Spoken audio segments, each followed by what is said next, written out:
कहाणी एका वेड्या वादळाची.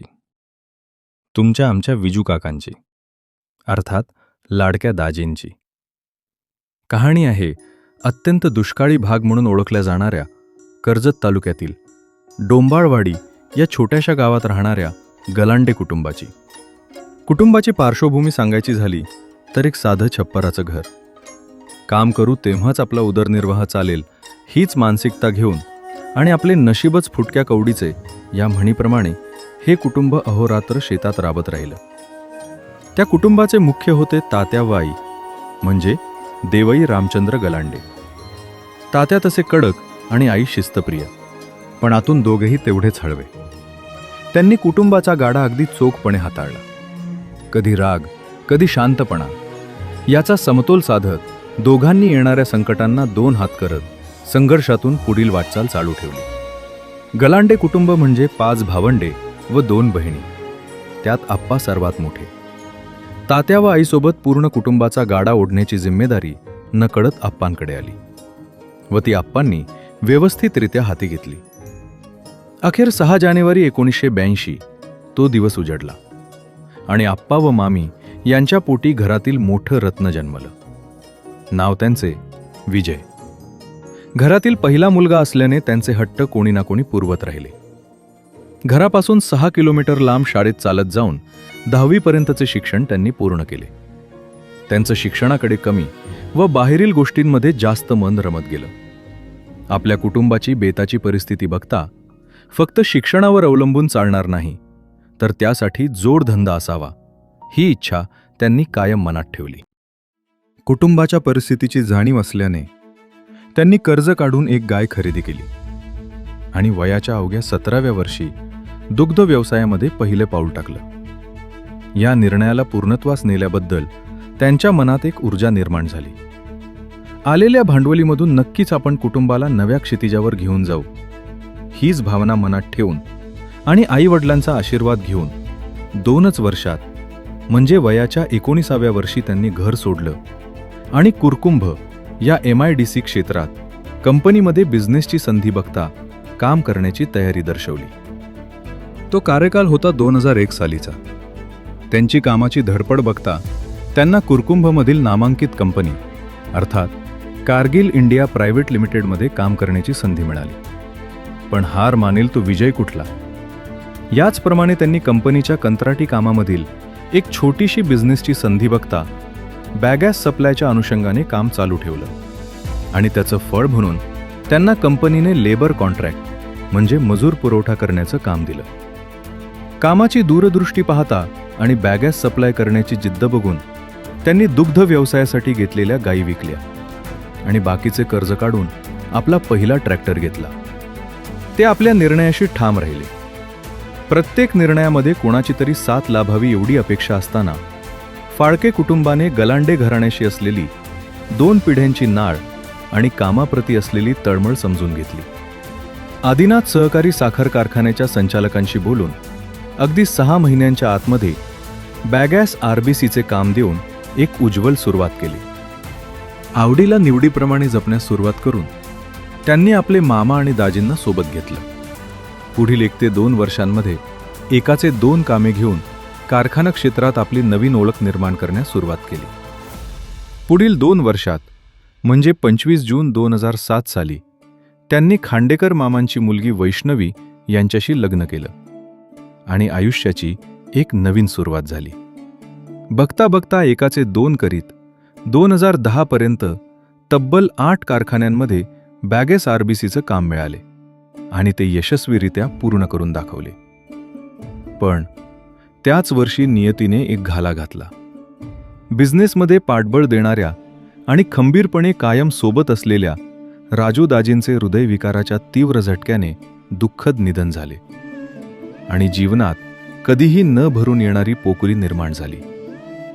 पण या दुःखातही घरातील लहान मोठ्या भावंडांना हाताशी धरून त्यांना कामाची शिकवण देऊन त्यांना घडवून एक वेगळा आधार दिला आणि पुढे जाऊन लढण्याची उभारीही दिली.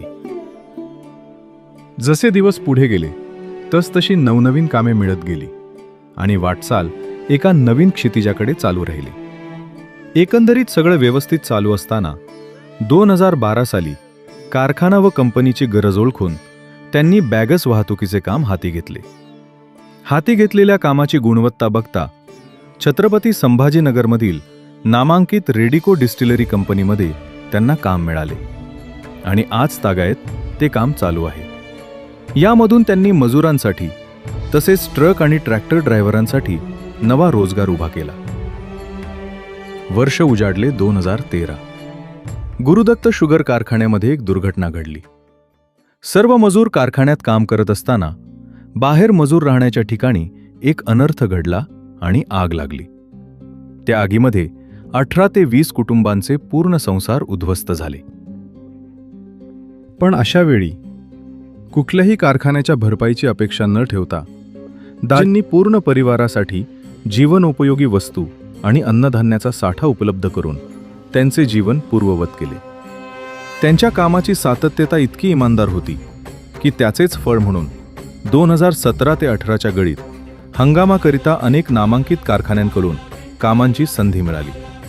एक नवीन पहाट उजाडली आणि तब्बल 40 नवीन ट्रॅक्टर घेऊन या ग्रुपने बॅगॅस ठेकेदारांच्या मनात थोडी का होईना धडकी भरवली आणि विजयराज ग्रुप उदयास आला. त्यांनी या काळात फक्त बिझनेसकडेच लक्ष दिलं नाही, तर गावाकडील कोणत्याही सामाजिक आणि शैक्षणिक कार्यामध्ये तत्परता दाखवून एक आदर्श निर्माण केला. गरिबीतून आल्याची जाण असल्याने गरिबांच्या मुलांच्या लग्नाचा फुलना फुलाची पाकळी म्हणून खर्च उचलला. आपल्याला परिस्थितीमुळे न मिळालेलं शिक्षण बाकीच्या भावंडांना मिळावं म्हणून गावापासून 25 किलोमीटर लांब कर्जत येथे पुढील शिक्षणाची सोय केली. त्याचीच जाण ठेवून आज त्यांच्याचमुळे नात्यातील एक व्यक्ती अमेरिकासारख्या देशात वेल सेटल आहे. सगळं सुरळीत चालू असताना 2019मध्ये कोविडसारख्या भयानक आजाराने देशावर थैमान घातलं.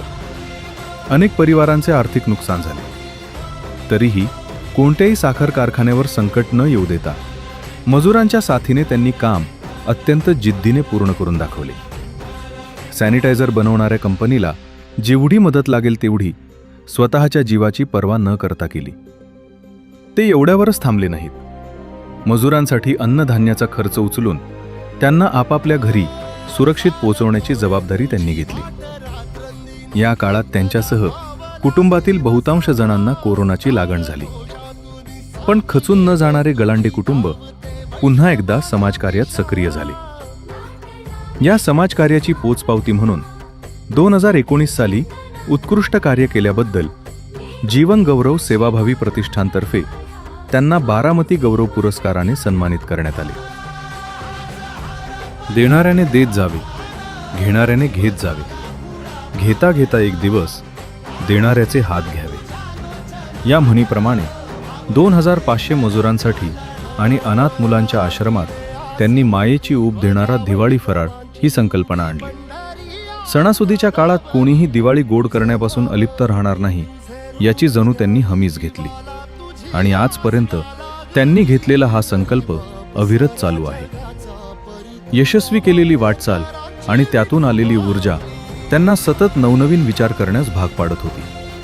अजून एखादा जोडधंदा असावा ही भावना मनात होती आणि त्यातूनच त्यांनी वयाच्या 37व्या वर्षी पुण्यातील विमानतळ परिसरात सुसज्ज हॉटेल व्यवसायात पाऊल टाकून एक नवीन उंची गाठली. ते एवढ्यावरच थांबले नाहीत.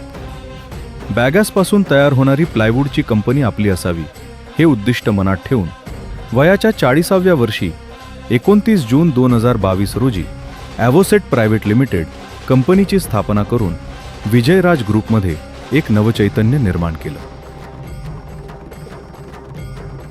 2001 मध्ये घेतलेला एक कर्जाऊ ट्रॅक्टर आणि 6 मजुरांसोबत सुरू केलेला व्यवसाय 25 वर्षानंतर म्हणजे 2025 साली 150हून अधिक ट्रॅक्टर आणि 2500 मजुरांपर्यंत पोहोचला. त्यांची आर्थिक उलाढाल जवळपास 175 ते 200 करोडपर्यंत पोहोचली आणि त्यांनी कुटुंबाच्या संघर्षाचा कायमचा दुष्काळ मिटवला. या ग्रुपसोबत जोडलेल्या प्रत्येक व्यक्तीची कोणत्याही प्रकारे जातपात किंवा आर्थिक परिस्थिती न बघता त्यांचा होतकरूपणा बघून त्यांना शून्यामधून उभं करण्याचा प्रामाणिक प्रयत्न त्यांनी केला.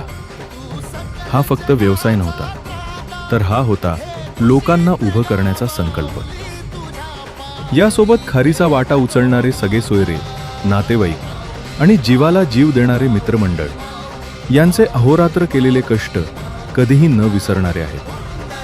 फक्त एका गावात नाही, तर महाराष्ट्रातल्या 35 ते 40 मोठ्या नामांकित कारखान्यांमध्ये आणि कंपन्यांमध्ये आज विजयराज नाव आदराने घेतलं जातं. या माणसाने स्वतःची स्वप्ने तर पूर्ण केलीच, पण हजारो घरांची चूल सुद्धा कायमची पेटवली. हजारो कुटुंबांसोबत आपलं कुटुंब गुण्यागोविंदाने नांदत असताना नियतीच्या मनात काही वेगळंच आलं. आणि 1 एप्रिल 2025 रोजी या सर्व कुटुंबासाठी काळा दिवस उजाडला. कलियुगातील या श्रावण बाळाला अखेर काळाने हिरावून घेतले. प्रिय विजू काका, आपण आम्हा सोडून गेलात. आम्ही आपल्या पवित्र आत्म्यास मनापासून भावपूर्ण श्रद्धांजली अर्पित करतो. शेवटी एवढंच म्हणतो की देवा, स्वर्गातील पवित्र दार उघडून आतमध्ये प्रवेश दे. कारण आयुष्यात नावाप्रमाणे कधीही न हारणारा विजय अखेर नियतीच्या पुढे हारलेला आहे. शेवटी जाता जाता त्यांना एवढंच म्हणायचं होतं की मित्र कोण आणि शत्रू कोण गणित साधे कळले नाही. नाही भेटला कोण असा ज्याने मला छळले नाही. सुगंध सारा वाटीत गेलो, मी कधीच दरवळलो नाही. ऋतू नाही असा कोणता ज्यात मी होरपळलो नाही. केला सामना वादळाशी, त्यांच्यापासून पळालो नाही. सामोरे गेलो संकटांना, त्यांना पाहून मागे वळलो नाही. पचवून टाकले दुःख सारे, कधीच मी हळहळलो नाही. आले जीवनी सुख जरी, कधीच मी हुरळलो नाही. कधी ना सोडली कास सत्याची, खोट्यात कधीच मळलो नाही. फसवून गेले अगदी माझ्या जवळचे, मी त्यांना कधी कळलोच नाही. प्रिय काका, आपल्या पवित्र आत्म्यास भावपूर्ण श्रद्धांजली. मिस यू दाजी. तुम्ही कायम आमच्या आठवणीत राहता.